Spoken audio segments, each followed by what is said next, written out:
I solemnly pledge myself before God and in the presence of this assembly to pass my life in purity and to practice my profession faithfully.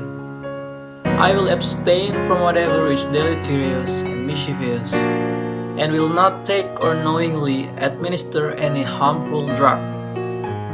I will do all in my power to maintain and elevate the standard of my profession, and will hold in confidence all personal matters committed to my keeping, and all family affairs coming to my knowledge in the practice of my calling. With loyalty will I endeavor to aid the physician in his work and devote myself to the welfare of those committed to my care.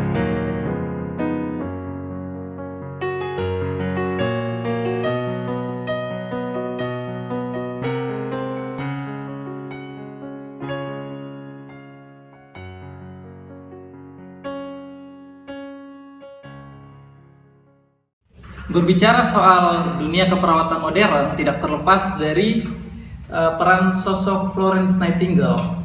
Jadi Florence Nightingale ini adalah bisa dikatakan ibunya perawat, ibu profesi sebagai perawat. Jadi dia orang Inggris, orang kaya, tetapi nggak suka kemewahan, nggak suka hidup glamor, lebih suka kesederhanaan. Karena kesederhanaan itulah akhirnya di usia remaja dia selalu berkata, dalam hati dia selalu berpikir bahwa kayaknya gue bisa melakukan suatu hal yang jauh lebih baik, tetapi dia belum tahu itu apa. Sampai suatu ketika dia yakin bahwa itu adalah panggilan untuk melayani orang-orang sakit yang membutuhkan pertolongannya. Jadi dia ingin menjadi seorang perawat. Tetapi pada saat itu profesi perawat dianggap sangat buruk, sangat rendah, tidak lebih dari seorang pembantu. Pokoknya profesi dianggap sebagai profesi yang kotor. Jadi orang tua Florence menentang mati-matian. Kenapa? Karena satu, mereka berasal dari golongan orang kaya.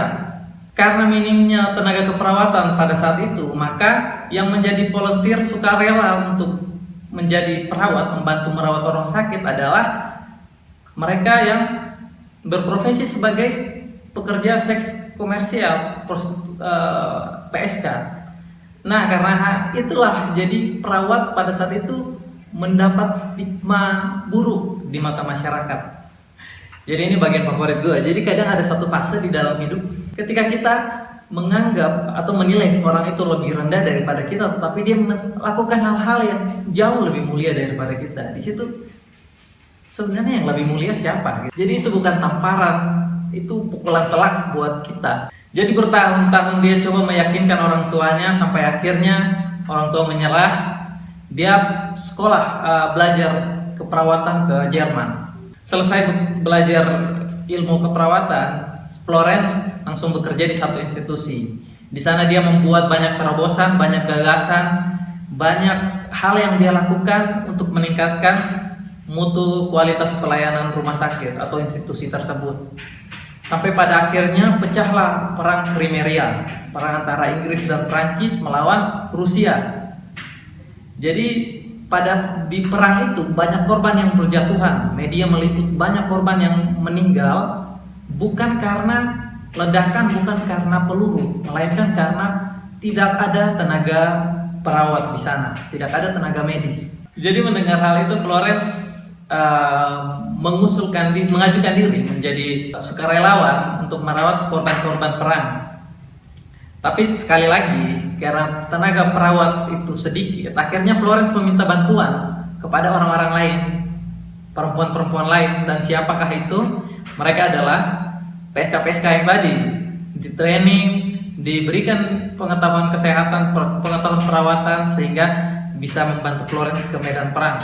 Pada musim pertama tidak berjalan lancar, banyak korban berjatuhan, banyak yang meninggal, tentara banyak yang meninggal, tetapi bukan karena peluru, bukan karena bom, bukan karena ledakan, tapi karena penyakit, tipes, disentri, kolera, penyakit-penyakit yang berhubungan dengan karena lingkungan kotor. Akhirnya di situ Florence melihat bahwa perlu ada perbaikan. Jadi dia melakukan perbaikan kondisi rumah sakit dari ventilasi, sanitasi, kebersihan, nutrisi, jam istirahat, kebersihan selimut tempat tidur, melakukan manajemen dan tata kelola rumah sakit, memperbanyak sabun dan air, memperbanyak cuci tangan, memperbanyak program untuk kebersihan, hygiene. Dia juga memberi perhatian penuh kepada korban-korban yang sedang dirawat. Dia setiap malam, dia dengan lentera, dia datang dari tenda ke tenda, dari bed ke bed,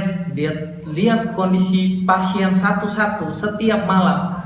Sehingga karena itulah dia dijuluki The Lady with the Lamb. Dan berkat kegigihannya itu, di musim kedua, angka kematian berkurang sangat drastis hingga tersisa hanya 2%. Karena prestasi itulah dia mendapat banyak penghargaan, banyak pengakuan dari dunia internasional, banyak sumbangan yang diberikan kepada dia. Akhirnya dananya dia buat untuk sekolah. Dia dirikan sekolah yang akhirnya menyebar ke benua-benua lain sampai akhirnya ke seluruh dunia. Jadilah banyak sekolah keperawatan di dunia sampai sekarang. Seiring perkembangan zaman, ilmu keperawatan berkembang. Mereka membenahi keilmuannya, mereka membenahi profesinya sehingga mereka perlahan-lahan terlepas dari status pembantu dokter menjadi mitra kerja dokter yang profesional. Jadi mereka membuat pendidikannya makin berkembang, bahkan sampai sekarang ada pendidikan doktoral untuk keperawatan. Sayangnya masih ada orang-orang goblok yang berpikiran bahwa perawat itu adalah pembantu dokter. Nah, pemikiran-pemikiran seperti ini yang harus kita musnahkan. Kenapa? Jadi 90% waktu pasien di rumah sakit interaksinya dengan perawat. Artinya apa? Perawat ini yang paling mengetahui kondisi real pasien di rumah sakit seperti apa, kebutuhan yang dia butuhkan itu apa, itu semua perawat yang tahu. Jadi kalau lu bilang gue pembantu dokter, gue tersinggung, gue perawat profesional. Artinya apa? Gue punya pengetahuan, gue punya kemampuan, gue punya capability, gue kompeten di bidang itu. Dan kalau ada Bapak Ibu PPNI yang nonton, mohon maaf Bapak Ibu, kami kerja di lapangan nggak butuh embel-embel pahlawan atau apapun itulah. Kami sudah disumpah untuk melayani pasien tanpa membedakan ras, suku, agama, status ekonomi, ataupun hal-hal apapun yang mendiskriminasikan seseorang. Yang kami butuhkan adalah kejelasan akan hak-hak kami, perlindungan profesi kami, hak-hak dan kejelasan akan profesi kami. Jangan sampai rekan-rekan kami yang sudah gugur justru hanya menjadi martir dan mati sia-sia. Mungkin Bapak Ibu yang bekerja di organisasi tidak merasakan ini, tetapi kami yang di lapangan banyak yang masih belum merasakan rangkulan dari Bapak dan Ibu secara nyata, secara real, terlepas dari undang-undang yang sudah Bapak Ibu perjuangkan atau program-program yang sedang Bapak Ibu kerjakan. Ada berapa banyak jumlah perawat di seluruh Indonesia? Bapak dan Ibu yang punya datanya, silahkan lakukan survei. Berapa persen yang mengetahui apa itu visi dan misi PPNI, apa itu program kerja PPNI yang sedang dijalankan dalam masa jabatan sekarang, atau sekedar silahkan survei mengenai apapun yang mereka ketahui tentang PPNI. Mungkin tidak semua, tetapi sebagian besar kami di lapangan yang kami ketahui tentang PPNI adalah segala hal yang bersifat administratif, masalah STR, masalah ujikom, masalah kejelasan teman-teman yang bahkan hanya karena tidak lulus ujikom mereka dianggap tidak kompeten, padahal tidak selalu seperti itu. Relevansinya saya rasa berbeda, karena orang yang tidak lulus ujikom belum tentu dia tidak tahu ilmu keperawatan yang telah dia pelajari.